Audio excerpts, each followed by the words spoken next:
Hello and welcome to the Summer of Best Ball with yours truly, Justin Herzig. All throughout the summer, I'll be hosting Underdog Best Ball streams and bringing on some special guests. You can catch us every Tuesday and Thursday live on the ETR channel, hosted in partnership with the Owners Club. Coming soon in August, a new way to play best ball and fantasy football. Also, as always, just want to give a quick heads up to let people know that everyone who signs up for the ETR Draft Kit Pro will get a free $10 on Underdog. Pro version comes with all your best ball ranks, content, season-long dynasty coverage, everything there.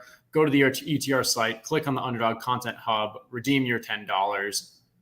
And now, with us this afternoon, you know him as the burglar of bananas, the chaser of ships, Leone's co-host for their offseason projections podcast series on Establish the Edge, Mr. Ben Gretch. How are you doing?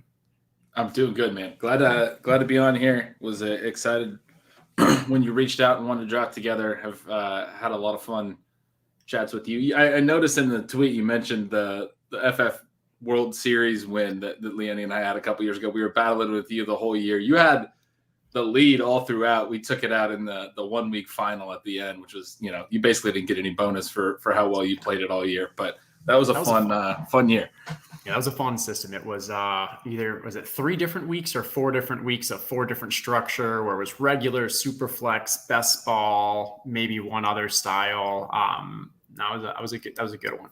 Yeah. I don't know, Gretch, why are you looking so angry on this happy Thursday? I don't know, man. I think that's just my my resting face. I get that sometimes. Resting Gretch face. I believe that's what they call it. There you go. Now. Okay, well, no, I'm excited too. Because, I think my favorite part about that Fantasy Football World Series were all the streams that we were doing and kind of just talking through. And I actually went back to look at that final, like, hey, 3-man squad for that final week to watch through. And it's just funny because, it's a lot of the same people that were hanging out today and giving content and stuff. But, like, it really was one of the few times that, hey, you can actually do something live. It had legitimate financial implications, and we were talking through the strategy even with our opponents. It was fun. Yeah, that was a fun contest for sure. We had a blast. The different streams throughout the year, got to know you a little bit. We had a fun time. We were sort of the rivals at the top throughout, me and Leone and you, and so that was a lot of fun. That's good. And so what have you been up to this summer? I know for people, all the ETR subscribers have been checking out Leone's podcast, Establish the Edge. And nice. Is this the second year in a row you're now doing it? Feels like either way, the second or third. It's now an annual tradition going through and doing all these team-by-team projections. Yeah, I'm working through my projections right now. I'm sort of, I guess, notorious for being pretty anti-projections in general. And so Leone and I always have a good time talking about that. But I love to go through the projection process. It's where I do my deepest dive, my deepest research. It's a huge a part of my process, and not necessarily for the outputs that I get, but because of how it's making me think through the range of outcomes for a lot of different players and a lot of different teams. The uncertainty. I think fantasy football is rapidly becoming. It's certainly becoming sharper, but it's also becoming a world where you have to have more of a grasp of the uncertainty and the various different potential outcomes. And so that's something that I get a huge boost out of when I go through the projection process, and then talking about it with Leone, figuring out where I'm high, where I'm low, some of those things with my base projections, and what he's seeing, what I'm seeing. In our NFC East one, he kicked off the Giants by saying there's a team I'm egregiously high on, and I was like, man, that's great, because this is I felt the same way doing the projection. This could be a team that throws a ton. I might have just ruined one of my truths of the last. That's okay. But maybe you didn't. Maybe this is the whole point. Yeah, this is the long con. But getting the opportunity to talk with him, he's somebody that I respect just so much. And I've said so many times, I think is the best projector there is in the industry. The work he does behind the scenes in the offseason to figure out ways to, most accurately model efficiency and opportunity on all of these things. And I remember him talking last offseason about how he was decaying, how many weeks of efficiency to come to a base projection for the week. It was you're thinking of everything when you do it. And I think to have projections that you trust, you have to be that advanced. And Leone is obviously, and obviously on the weekly level, on the DFS level. I mean, ETR is just the goats because of it, and that's where projections are a lot more reliable when we know the constraints for that week. There's a set time limit for a full season. The reason that I'm a little more skeptical of them sometimes is we don't know the constraints, right? Things change. We know NFL is a chaotic league, and things change throughout the year, and so we have to think about uncertainty in the ways that different things can impact outcomes in November and December. Yeah. Well, no, this is a rabbit hole that we can definitely go down, and I want to because I definitely want to touch on Joe's question over here around ceiling projections. I think projections in general are really interesting, and we can give some examples for why those are more challenging and how we kind of react to it and how it impacts rankings. But what we're really here for is to get in a draft. So I'm going to do that. While I'm doing that, why don't you play chat's favorite game? Two truths, one lie. Throw them at them. All right. The first is that my favorite team for late round backdoor stacks right now is the Giants. My second is that there are only 3 tight ends I really like at ADP value in the first 10 rounds. And the third is that the rookie wide receivers are my favorite pocket of player values. Okay, so we have Giants, late round stack. We have only 3 tight ends that you like at value. And what was the customizer there? In the first 10 rounds. First 10 rounds. Okay. And your third one was? Or maybe in the first 10 tight ends, I should say. Okay. That's fair. Yeah. Those probably go pretty. I think close. they do. It's close. And then what's the third one? The third one was the rookie wide receivers are my favorite pocket of player values. All right. What do we think, chat? Is it Giants? Is it tight ends? Is it rookie wide receivers? Curious on this one. Yeah, obviously I feel good about one of them. The rookie wide receivers is interesting because, in general, I love rookie wide receivers. This is definitely not as great of a class as what we've seen, at least at the top end. Maybe this year has some decent depth, I would say. But, pre-draft, we're talking, you guys, the ship chasing, bringing up Sky Moore and all, and started off as kind of a joke. Then it's, we know we actually like this guy, and then he gets drafted in the perfect possible spot. It's an interesting year for rookie wide receivers. Across the chat, it looks like a lot of people believe that the tight ends is not the correct answer. 1 or 2 rookie wide receiver ones. What do you got for us? So I gave away the Giants one, which was sort of my good, maybe throw you off the scent one. The rookie wide receivers are a pocket of player values I really like. Sky Moore is one who is going very high. But the fact that you can get Garrett Wilson, even a full round later. I mean, I just think we've learned a lot about Justin Jefferson and Jamar Chase the last couple of years. We've learned a lot about something that has kind of been known, and even Amon-Ra St. Brown. I mean, this kind of been known for a long time that these rookies can provide just sort of unparalleled upside late in seasons. And yet, I mean, even Drake London at the top, Treylon Burks, I mean, they're very palatable right now in drafts. So really like that group. The reason the tight ends was a lie is there's actually only 2 that I like. So I kind of flipped it the other way. I am not and I would put Kelsey as one of those. I'm very comfortable with Kelsey's ADP. I'm not as comfortable with the top 5 tight ends as I would like. And we often think of that tight end 6 to 10 range, kind of like this tight end dead zone a little bit. And I don't really like it this year either. But we're almost on the clock. We can talk about that maybe after our second round pick. All right, so we have 10th overall pick. Once again, I have ETR rankings imported from earlier today with some small minor modifications that I usually put at the top. Looking like a Dalvin Cook, Derrick Henry if we want to start with a running back. We were just talking about Kelsey. What are your thoughts here? Yeah, very wide receiver heavy start. I'm used to those over at Ship Chasing. I don't take a lot of running backs in the early going. You're probably more comfortable, more versed on that. I'm very happy to head down that path with you if you want to. Yeah, let's establish it. I mean,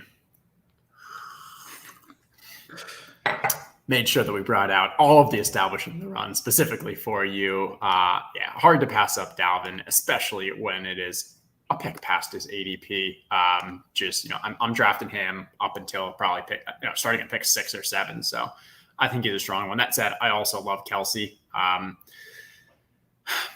think I've still found myself there's just, and you have the opportunity with these top picks and the underdog scoring to get a running back who could legitimately be the number 1 running back overall. that advantage, I think, is just still so great. And it's why I'm willing, especially in the first 2 rounds, to draft that running back. And I mean, you saw it with JT last year. Yeah, he was a middle for most of the year, second round. But yeah, okay. We're back on the clock now. Again, if you want to start interesting Najee ADP, you're reaching on any other position, I think. Yeah, I mean, for me, it's actually Saquon's the one that I want to get, and I think he's going to keep rising. I don't see how he doesn't end up in the first round. I mean, everyone's already pushed him forward, but we're kind of anchored. What about value? With not value, we can take Najee if you want. Yeah, okay. Yeah, that's fine. I think Najee Dalvin is a very unique combo. You're not really seeing because their ADPs are 9-10. So maybe people on the turn are getting that. We're in a situation where, hey, this is not your comfort spot, is it? Going running back. No, it's definitely not. But I'm always open to trying different strategies. I think that's one of the things. I mean, I was debating that for one of my 2 truths and a lies, something related to structure, but it just seemed too obvious. But basically this idea that a lot of the things that we talk about in the fantasy industry, that people take them too rigidly, the structure things, all of those things. I think probably the one trait that is most common between the really good players that I know, and that you see the thread between, is a willingness to be creative. There's a creativity a little bit, a willingness to understand the rules that you should understand, why that those are the trends that we've seen, and then a willingness to be flexible and creative as individual drafts offer, and as different seasons offer different pockets of value and things. I'm not a big dead zone guy, so this type of start I'm actually a lot more comfortable with than if somebody wanted to try to start with a couple of receivers, then wanted to start hitting running backs in 4, 5, 6. That's not something that I'm going to want to do. So we start with Dalvin and Harris. Maybe I'm wrong on these guys. I'm not super, super high on them. But if I'm wrong on those and you're right and they're really good, we're going to be hammering some good receivers the rest of the way. I'm going to really like this team. So that's one thing that I'm willing to be like, look, let's take a stand on a couple of running backs. Let's do it.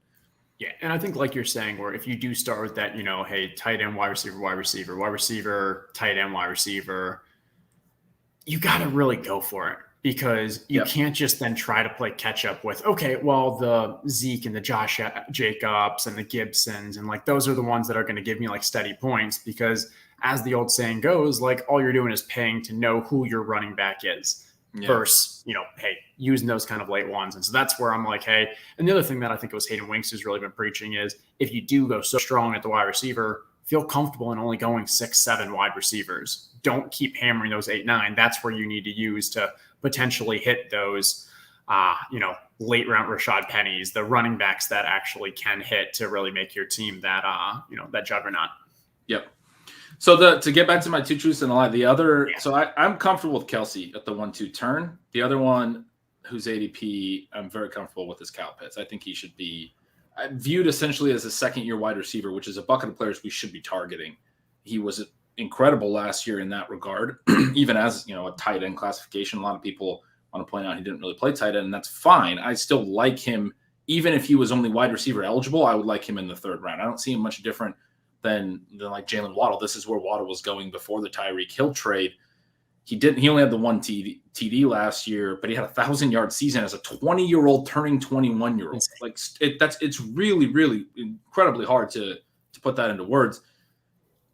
For tight end position. Also is a tight end. Rookies don't play well their first year at tight end. That doesn't happen. And for this year, you're checking this tight end box, which I would be comfortable drafting him where he's going if he was a wide receiver, is the way that I would put it. So I have no issue with him at all. Andrew's a little concerned about the offense.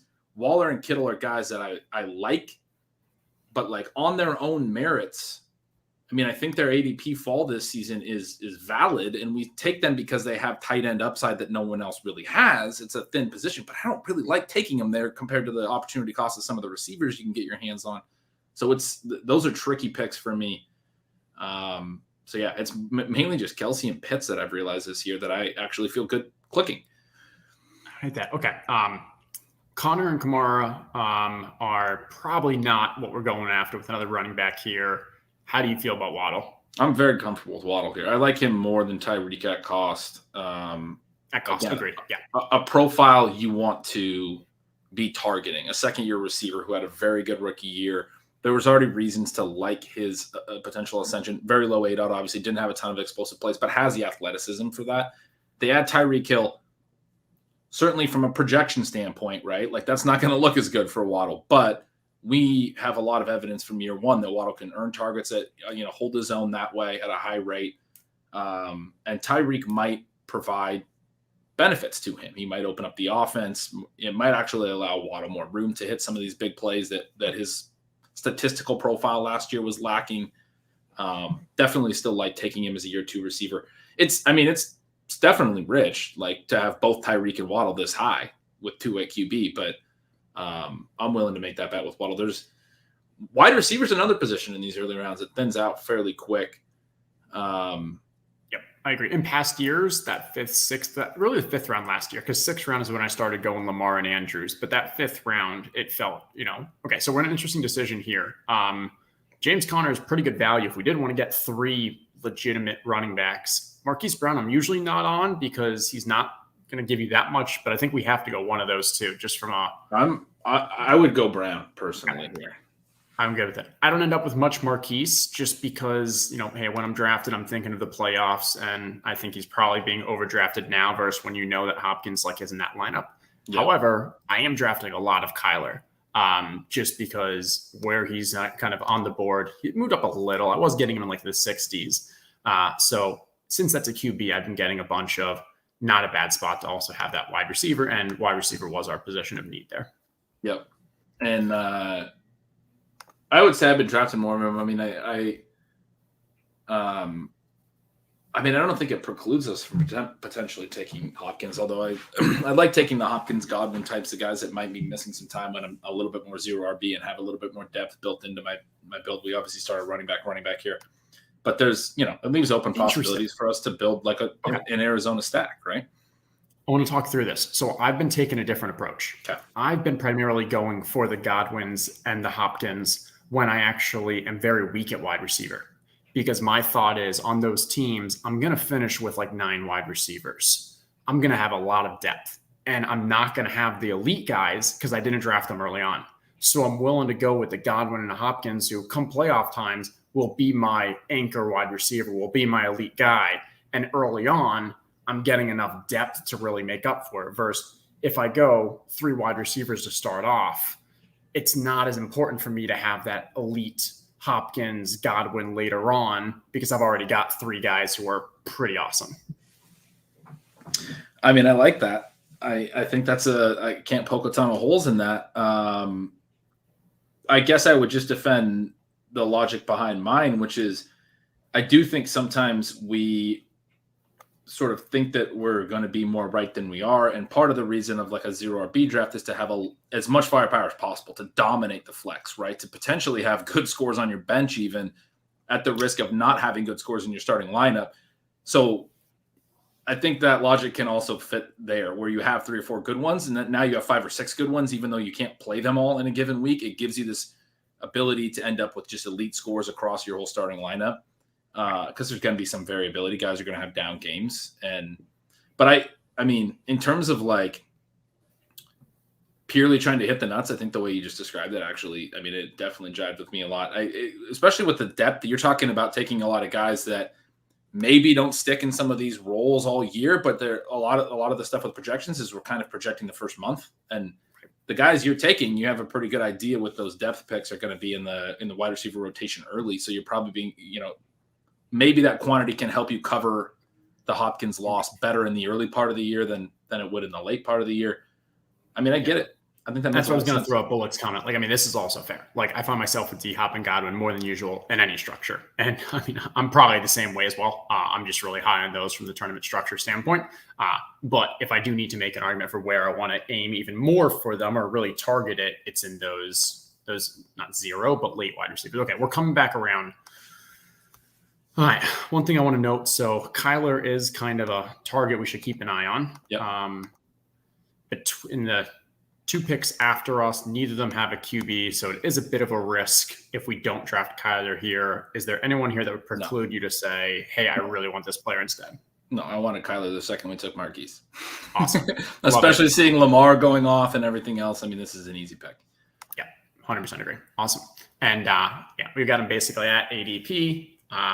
So now we've got a nice little Arizona stack there.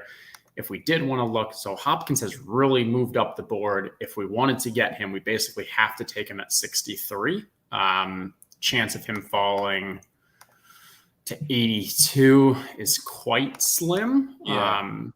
So maybe this is a bet against Hopkins, whose skills did decline last year. I think probably largely because of injury. But when you look at it on a per route basis, which should control for the fact that he missed some snaps and things, his targets per route run were way down. Wasn't quite as good.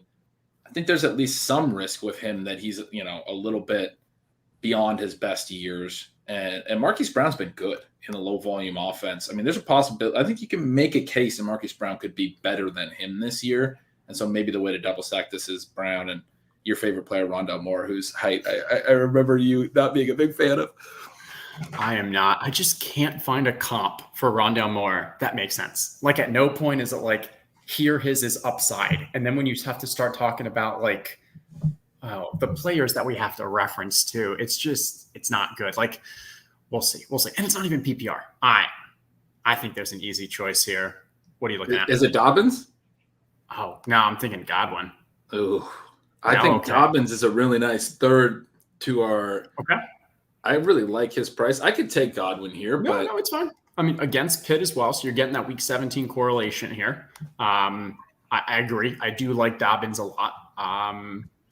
This is we're kind of moving more towards hyper fragile, but I think Dobbins is a tier above David Montgomery and the rest of these running backs, and in the 6th round is a really nice pick. Cool. I'm good with it, and I think it sets us up now that we can have the choice to do a 4 RB build, or we could wait a while and grab too late for a 5 RB build.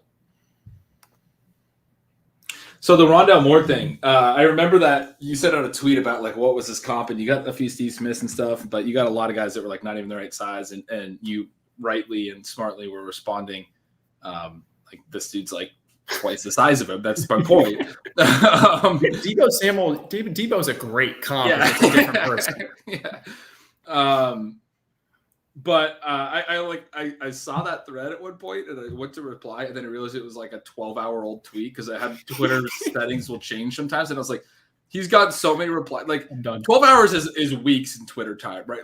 I would put myself in your shoes, and I was like, at this point, he's I don't want to talk about Rondale Moore anymore for a month because no, so it's good. So you bring it up on our show 6 months later. Yeah, this is much better. I want to hear the take. It came up very, very conveniently, but my take for the comp was Jose Altuve.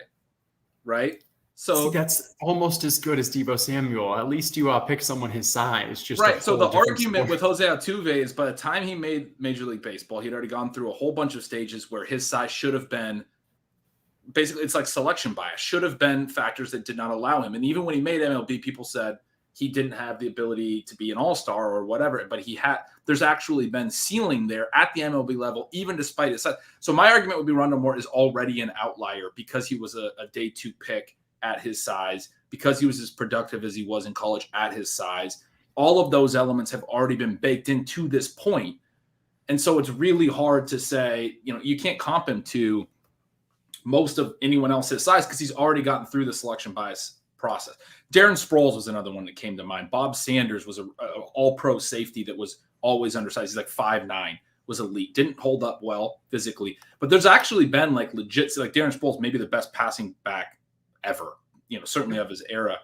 I think there's a few different Patriots like Amendola, and you've got I'm talking about, at least having a ceiling to be great at what they do. That there's probably already a selection bias. Sproles another one who, when he came into the NFL, people were still saying this guy's too small to be a good running back. He basically redefined how we think of the pass catching running back position. He was one of the players that sort of started the third down back trend, right? Before that, there was a lot of fullbacks that got those extra passing looks, or we had workhorse running backs. Sproles in New Orleans was one of the first, you can go back to some of the Patriots backs, Kevin Falk and some of those guys, but Sproles was one of the first dudes that sort of redefined that position. So that would be, from a comp perspective, the way that I would think about it is he's already gotten through the selection bias, and there's this possibility that he can be something that we don't necessarily see yet, right?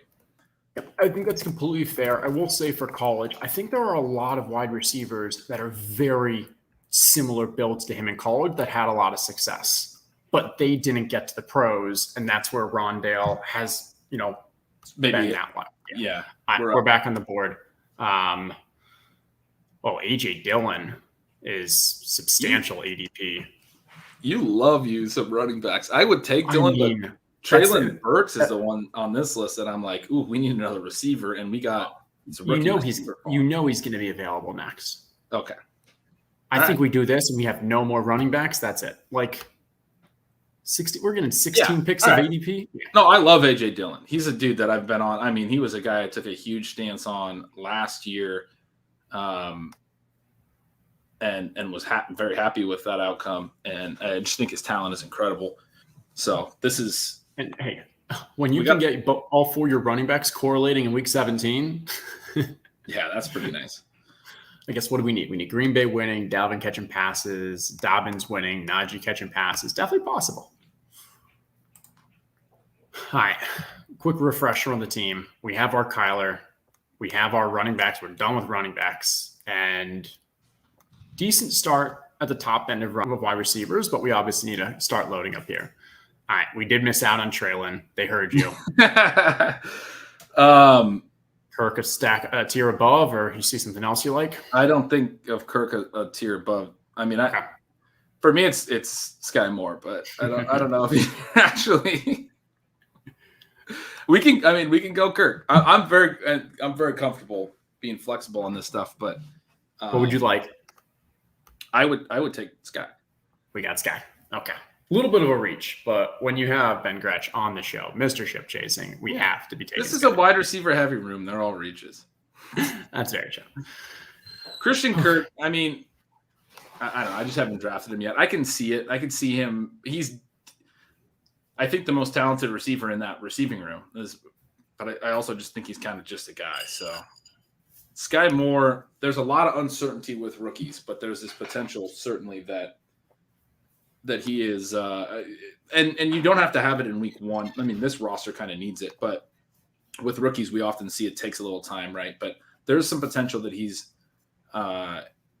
just really, really good. But, I mean, there's not like a lot of ways to put it differently. Like there's an uncertainty with rookie receivers for sure. There are misses with rookie receivers. His profile suggests that he's very good though.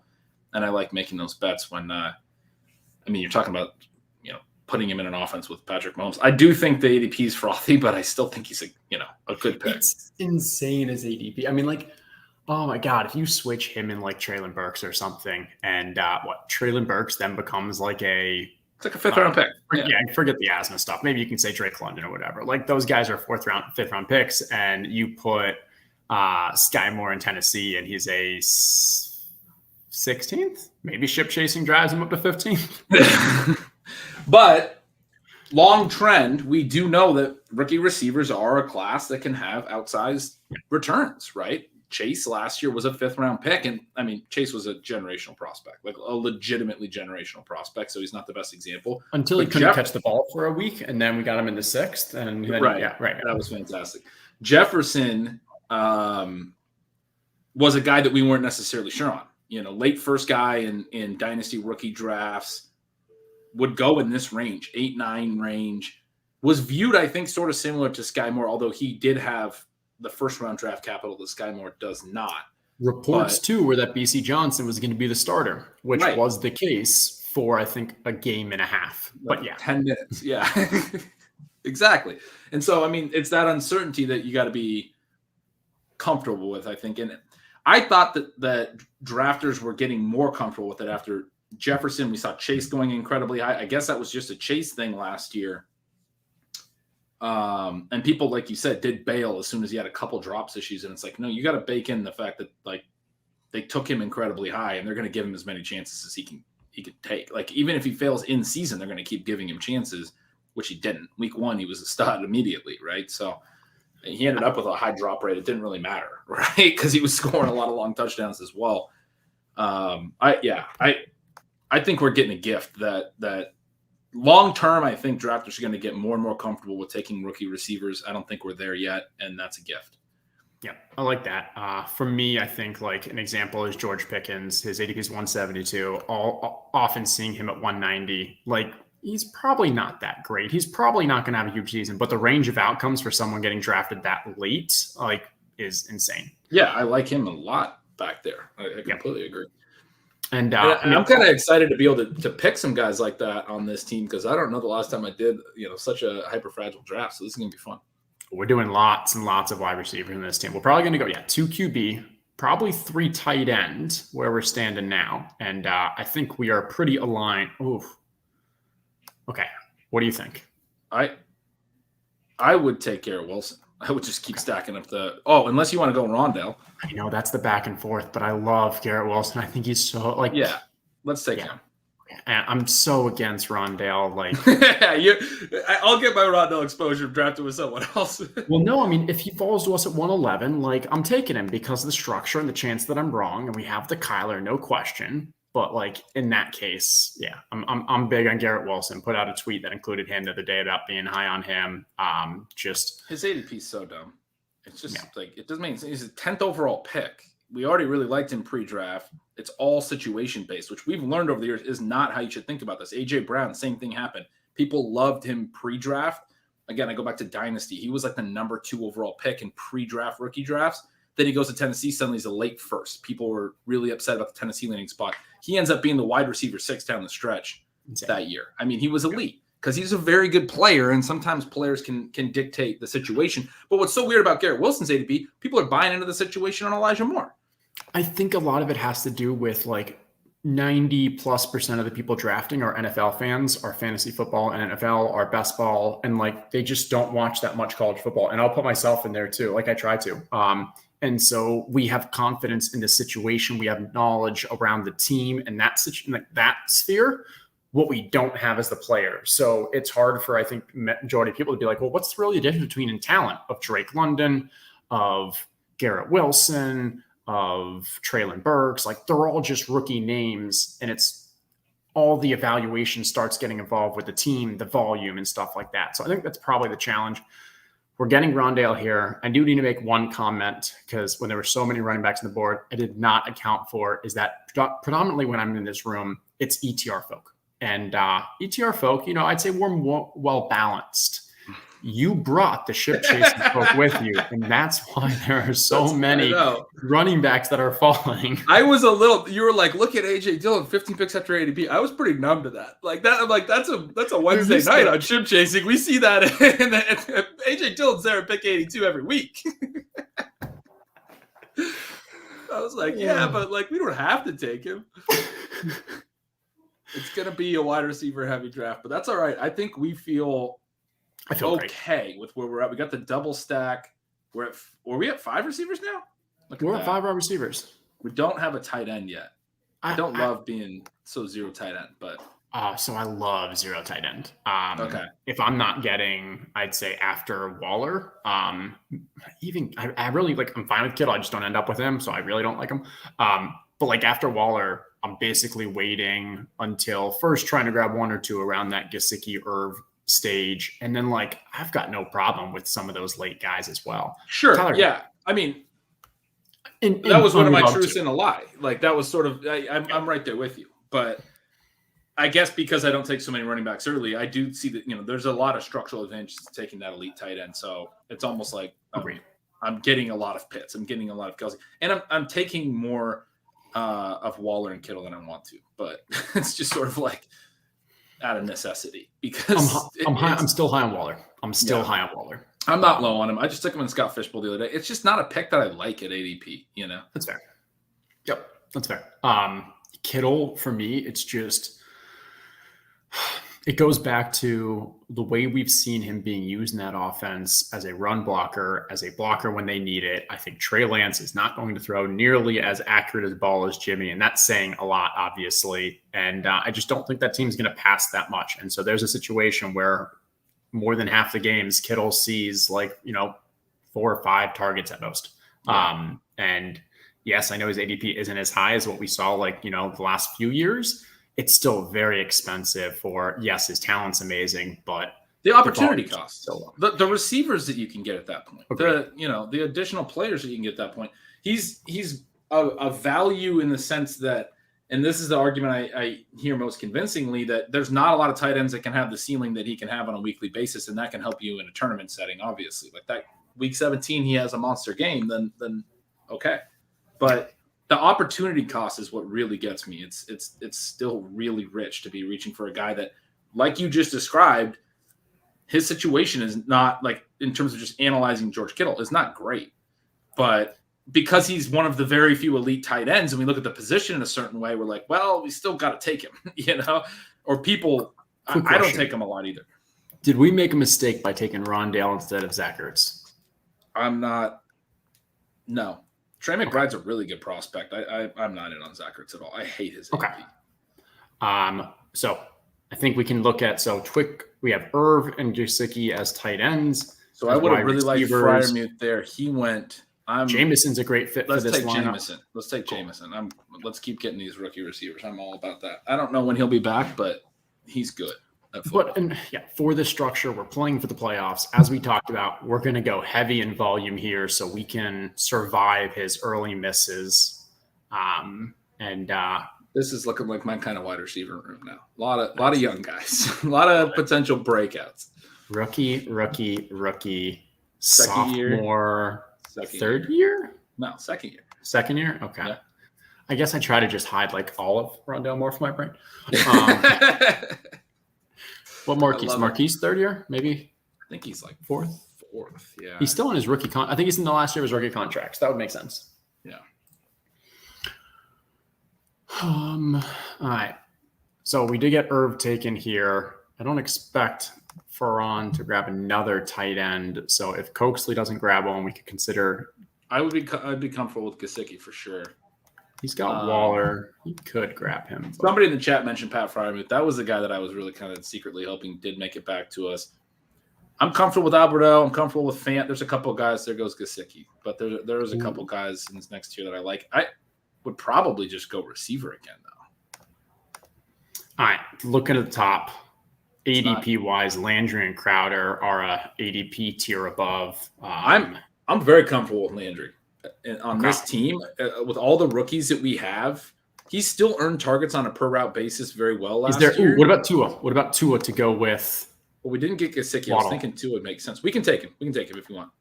Let's do that. I think there's a tier drop after Tua from the wide receiver position. Yes, I still love, like, I guess Daniel Jones actually even went already right before. That was a good catch. That was a good catch. We could have got Zach Wilson as well with Garrett Wilson. I was thinking the Jet stacks could like, we had Corey Davis available, sort of depending. Landry's the kind of guy that I like. This is the type of build where I think he's a really nice value because he did still earn targets at a really high rate. There's not a ton of certainty on Michael Thomas's health, although we're starting to get more positive reports, which is not great for Landry. Yeah, Underhill's tweet yesterday definitely created a little ripples.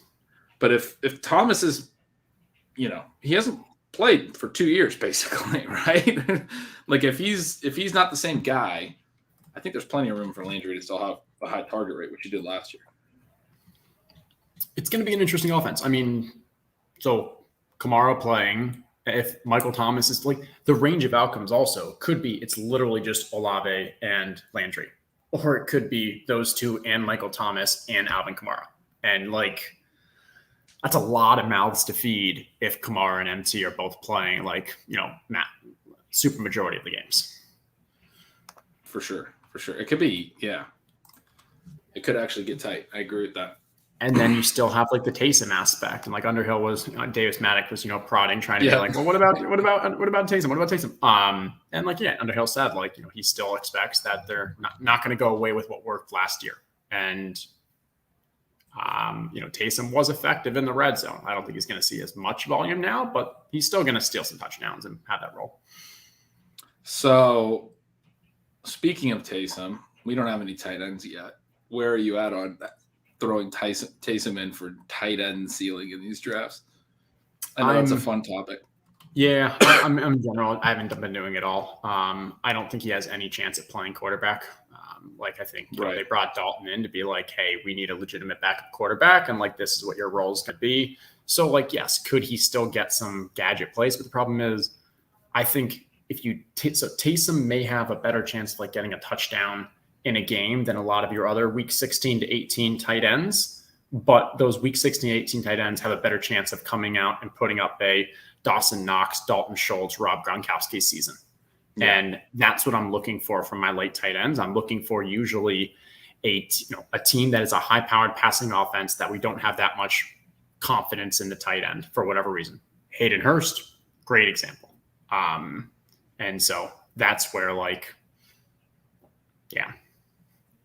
Yeah, no, I hear you. I'm not, for whatever reason, buying in on the Hill thing much either. I don't think it makes I think of everything you just said, you could have pretty much stopped after saying, I don't think he has any shot to play quarterback. Because if you don't think that, then he basically isn't draftable. That's fair. Gerald Everett was another one that I would have liked. What do you like about it other than the offense? And he's basically what you just described. Yeah. Okay. I mean, the Hayden Hurst thing. Yeah. Agreed. And I think he's a better physical talent than Hayden Hurst as well. If he falls into an actual core part of that role. And I don't really like Joshua Palmer. So I do think there's a little bit more target availability in the offense. I guess that would be another element for me. I think he could be the third guy. Okay, this is good because this now brings up the projections conversation that I want to touch on earlier, because I think Josh Palmer and I think Tyrion Davis-Price are two perfect examples to explain why projections are only so valuable for when we're doing these best ball drafts. Because anyone in chat, if you have an idea how you create a Tyrion Davis-Price projection, I would love to hear it. Yeah. Because anything you're going off, we don't care about what his mean outcome is at all. Hunter Henry? Sure. Need the tight end. None of these wide receivers stand out. I'm fine with that. Good with that. Yeah, I am. Okay. What about for this next comeback? And then I'll go back to the I like Fant enough. I don't like that passing game, obviously, but I still think Fant's very talented. And so, I mean, he's been better than this with Drew Lock at quarterback already, right? So it's kind of, if you're talking about late round guys, some upside.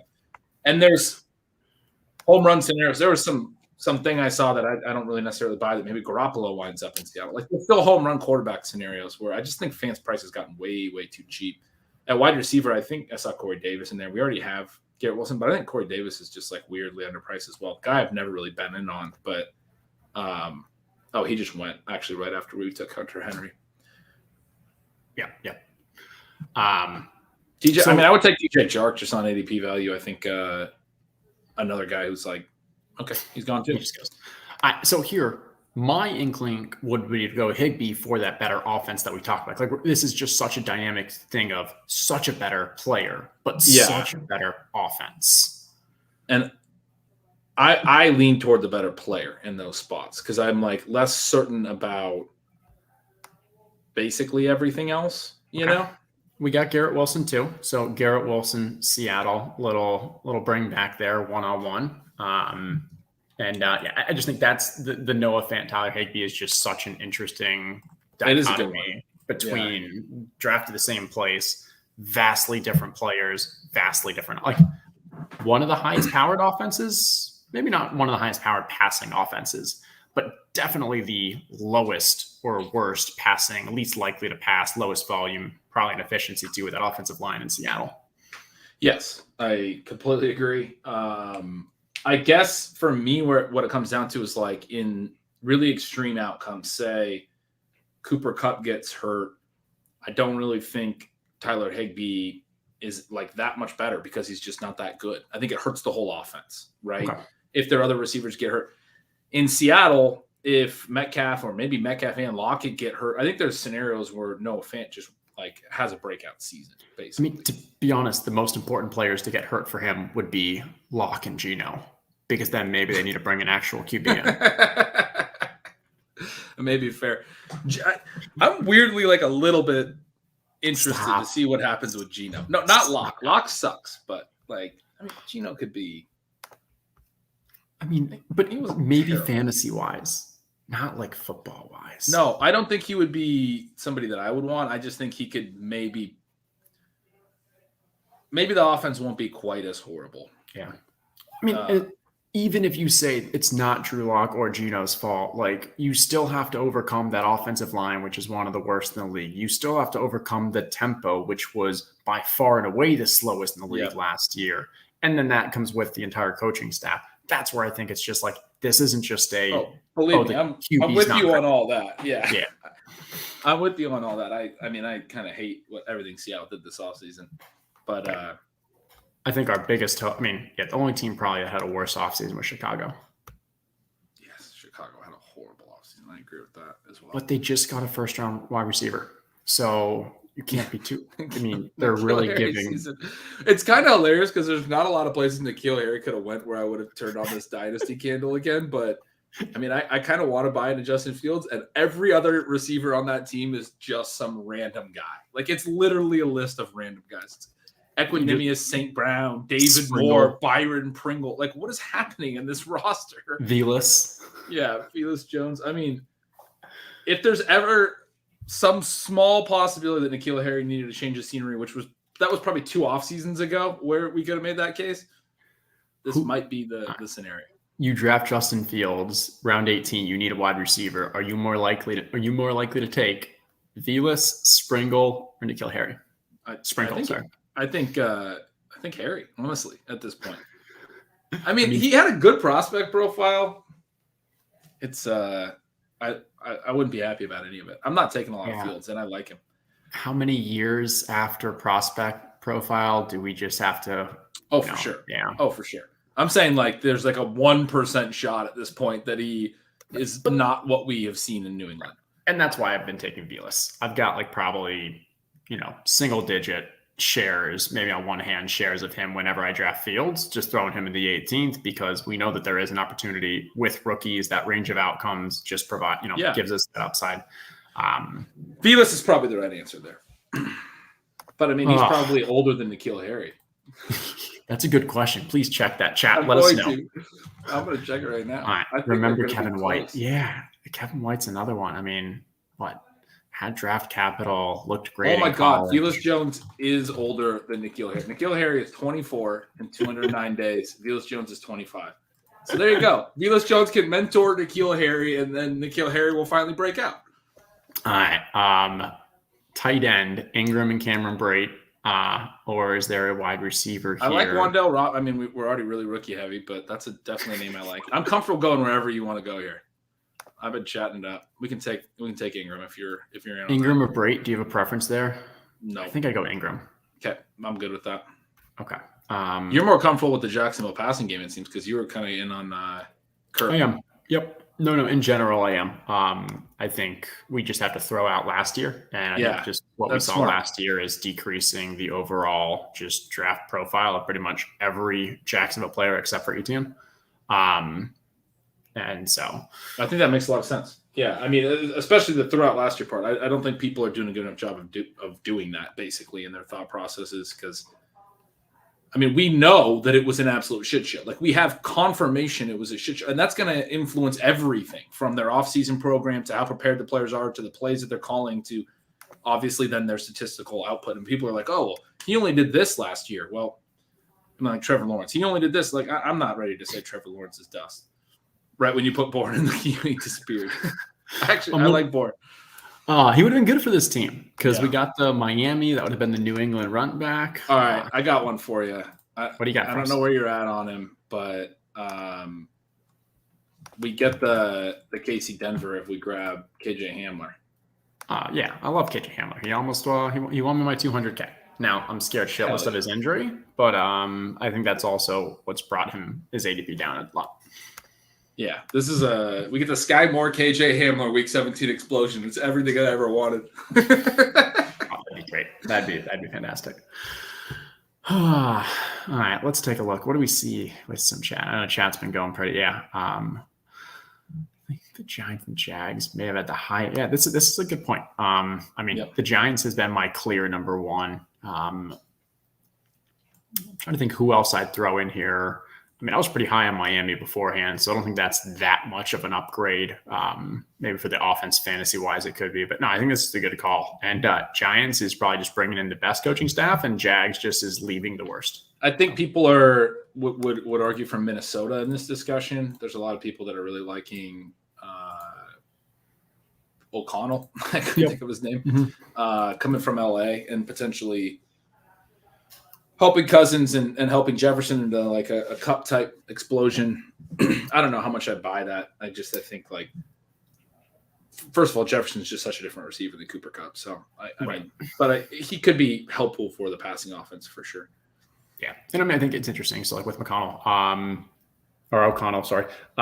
Before McVay got to the Rams, like it wasn't a good offense. It wasn't a high passing offense. And like without a doubt, the past, I think 3 years or so have been for the Rams. How much was that with him? How much of it was actually McVay? Obviously, that's a question mark. What's coming out of camp and the reports we're hearing about how they want to become more pass heavy. Like, I think that's fantastic. Part of the reason why we have, I'm high on Dalvin so much this year is we, have a confident, we have expectation that he's going to be a workhorse. And now if that workhorse means actually getting more passing downs too, there's a lot of value in that.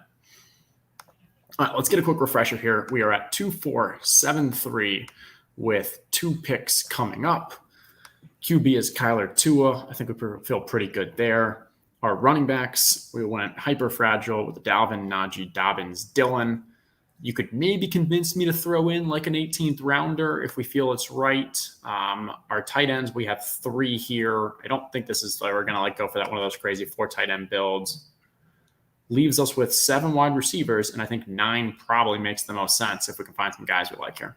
Yeah, and especially there is a lot of upside in this receiving group. It is very young. If we could find a couple vets that we think can bridge the gap early in the year, can help us through, in any of the rookie struggles. I think the rookies and the young players have a ton of upside when they do hit. Often it's not a full season. That's part of why I think people still miss that because people put way too much weight on full season stats. I think when looking back, like, oh, he only finishes wide receiver 25 or whatever. It's like, I just made the point about AJ Brown. Splits aren't necessarily predictive, but it is notable that he was the wide receiver 6 over the course of like the second half of the year. By the time he became a full-time player his rookie year, he was a star. He was right up there with the best receivers in the NFL. So you've filled our queue. I think Cedric Wilson's a great point to that. A guy that he stacks with our QB, obviously, and could provide some, he's already established, got a nice contract, could provide some just stability to our receiver room. As much as you can get in the 17th round, obviously. So otherwise, was just throwing some stack partners in here. Edwards is against Arizona for that week 17. Any thoughts on upside there? Think he's done? I mean, I actually liked him as a prospect coming out, and obviously never got his footing in Las Vegas or in Oakland. He's tough. I think I like James Washington and Randall Cobb more and more in the mold. I'm big on James Washington. Let's take Washington. Let's add him to this. Hopefully he has a pretty solid role, runs enough routes, and has 5-6 targets a game in a way that I think helps our build. I like it. Yeah, been getting him a lot of teams, especially if I end up with any of the Dallas situation, that week 17 game as well. So that's where I'm just bullish on, hey, there's another piece of that offense that's going to eat, whether it's him or Tolbert, I'm not sure. But I am too. All right, so let's take a review. What do you think of the team overall? How do we do? I think we did pretty well. I mean, it was outside the comfort zone one for me. The running backs are a lot stronger than most of my drafts. The receivers are going to be weaker by necessity, but I think we built in the requisite wide receiver firepower that I really like. I know, like, guys like Rondale, you don't necessarily see as rosy of a case as I might, but I look at this receiver room and I'm like, there's plenty of firepower. Whether or not we get, the consistency that, you can usually only get from the top 3 rounds of drafts, these like elite receivers that get you 10 targets a game, that's going to be a tricky point, but we did try to solve that problem with volume. And I think all of our receivers have, bull cases, and I'm pretty excited about how the receivers came together for a 4 running back build. And for the late tight end build as well, I would say I'm pretty comfortable with this trio of tight ends. I'm not really on any of them particularly aggressively, but they're all fine. And they're all guys that could contribute, 4+ usable weeks to this roster. It could be a nice little, we just got to get a little lucky where they hit on different weeks and those types of things. That's part of this, with best ball. But I always go back to Pete and Beimfor's team last year that got to the Underdog final. Fantastic team, 0 RB team, and their running backs really fit together well. And sometimes you just, they had some breakout weeks from Alexander Madison and some other guys. They had Penny and Sony Michel carrying the torch late. Sometimes you got to get a little lucky. I mean, it's like an easy thing to say, but Henry, Fant, Ingram, I think can all have 15, 20-point games. Maybe not 20, but at least 15-point games throughout the season, and hopefully they're not happening in the same week for us to get a solid tight end score throughout the year. I like this one. I like it too. And yeah, I think for me with those tight ends, the Hunter Henry we just seen has the touchdown ability. The Evan Ingram in a new offense has that range of outcomes. And then from a Drew Lock, especially, you're pushing that's a pure talent play. So we'll see how it works out. I feel pretty good about this team too. Would have liked to have grabbed maybe a little more week 17 stack partners, specifically, hey, Kendrick Bourne would have fallen. That would have been nice. Weren't able to find ourselves into any Atlanta players either for that Arizona game. So kind of got to hope that's a shootout without too much on the other side. But overall, no, I think it's a good time. And the issue, I think, with the Bryan Edwards, I mean, I don't love Bryan Edwards. I haven't dropped him at all. I just threw him. But yeah. Right. What I was going to say is that could still be a shootout, but it could be Atlanta players that no one's drafting right now. You know what I mean? Like, we don't know who's going to be playing for Atlanta. It might be Auden Tate or somebody, So that could still be a shootout, but it might be – it's just Atlanta's a really tough one to get if you don't have Pitts or London. Right. And Tyler Algier, like, we didn't want to go for another running back and we're reaching a little there. So, like, that took him out. So now I love Drake. I love Drake London. That could have worked out. Maybe we should have been keeping an eye on where he was in that early place. But no, overall, I think it worked out. So in chat, we got number 5 in here. Eric Z, I see you in chat. We'll be the judge of this, whether Team 5 absolutely nailed it. Okay. So starting off with, I'd say, a middle and a kind of in the later side of QBs. So not the strongest QB backing, but you definitely started off with your running back stacks here. All right. So I would say, don't hate it. You got some good ADP value here. Yeah, I mean, Ezekiel Elliott's complete dust, but like, congrats on getting ADP value. Just value hounding nonstop there. Dameon Pierce probably can't even beat out Marlon Mack, but I mean, it's all right. Wide receivers here. So this is an interesting one. Over on ship chasing, we like to sauce people after, so I might get a little spicy over here. We don't hold back. We just we say how it is. And the problem is when he set our expectations so high and he's like easy killed it, we'll figure it out. All right. So you started wide receiver with 2 of your first 3 picks, Justin Jefferson, DJ Moore. Love both the receivers. Proceeded to finish with 9, though. That's probably something that initially catches me off guard. And then I wonder if you got sniped on Kirk Cousins. Because of Jefferson? Well, and Thielen. Oh, geez. Yeah, I missed Thielen. So it looks like he was probably aiming for that. Right. And because also you got the Green Bay. So you got Aaron Jones. You've got Justin Jefferson, Adam Thielen setting up there. But probably got a little snipe there. So I'm sure you weren't too happy. Naked Kirk went 98, he said. Yeah, that's not fun.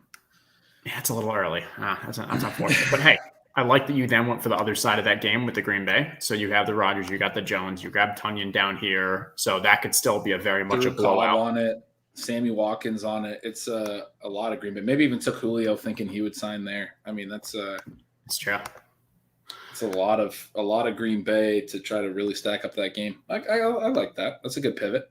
Yeah, sharp. A lot of upside, I'd say, with this team. Yeah, I think my biggest concern is just the running backs. But like, despite the players, like you did it right. You got 3 guys fairly early, and then you waited to make it a 5 RB build with a middle and a late guy. So overall, I would say just pick good running backs next time, and then you'll be good. But overall, hey, not too bad. I'll give it a B+. I think because you're playing for that week 17 and definitely having the stacks without crazy reaching, B+. What was this? Okay, yeah, no, I know there's a lot going on. All right, so I'll take a look at some of these more in the chat. Also, yeah, for people that are interested, anyone wants to chat with me about best ball, has questions, wants their drafts rated. Join me in the Jolly Jokers Discord. I'll put the chat in here. This is where I pretty much spend most of my time in the best ball channel. Last night we were talking up about 4 tight ends, and I grabbed Gronk with the last round pick with the 4 tight end. It was interesting, but happy to rate any other drafts. Just shoot me a message in there.